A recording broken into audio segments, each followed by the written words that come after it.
my name is Kristen Dooley. I'm one of the pastors here at Anthem House, and next I want to talk to you about the life shape of the semicircle.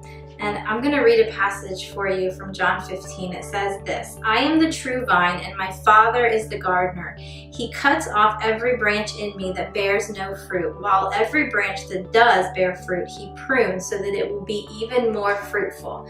So what I want to talk to you about with the semicircle is the process of rest and work, of living in rhythm, of surrendering our lives to the rhythm that God created us to live in. And if you go to Genesis 1, the best place to look at this is to look at creation and how God created Adam and Eve, and then he gave them a day to rest. He gave them one another, and then he put them into rest. And after this place of rest, he then gave them a responsibility. They were told, you need to take care of the animals, you need to take care of the environment, this is your job. And so we were created to be productive people. We were created to have responsibility, to work, but we were first created to rest. We were created to rest and then work, and not rest from our work. And so when we get this backwards, here's what we tend to do.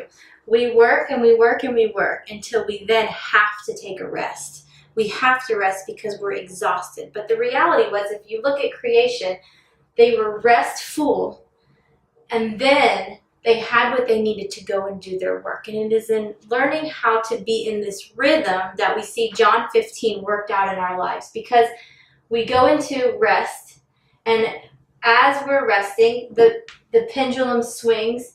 There's this place of pruning. As it swings forward, there's this growth, and as we go into work, this is what we would call abiding.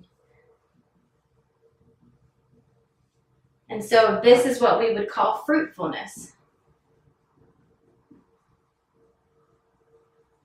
So as the pendulum swings from rest to abiding, it goes through this process where the fruit is pruned back in order to be more fruitful. It goes through this growth process where it grows even bigger than what it was before, and then it goes up to this place of fruitfulness where it benefits us and the world around us.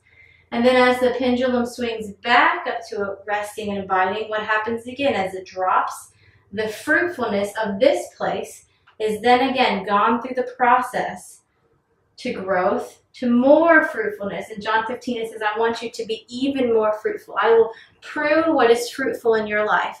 I will bring it back. I will put you into this place because you're attached to me. I will put you into this place, and then I will take you back through this process again because you were created to bear much fruit, thus proving yourself to be my disciples. And so this is what shows the world who we are, who Jesus is, who he is in us, what he will do through us is our fruitfulness. And we were created to be fruitful. We were created to be productive. We were created to show him through what we do. And the process of doing that is surrendering ourselves, surrendering our lives to a rhythm of abiding and growing and fruitfulness. And so we need to learn from this place. Am I resting and then working, or am I working until I have to rest? We were created to be human beings and not human doings, and oftentimes we get it backwards. Adam and Eve were first human beings.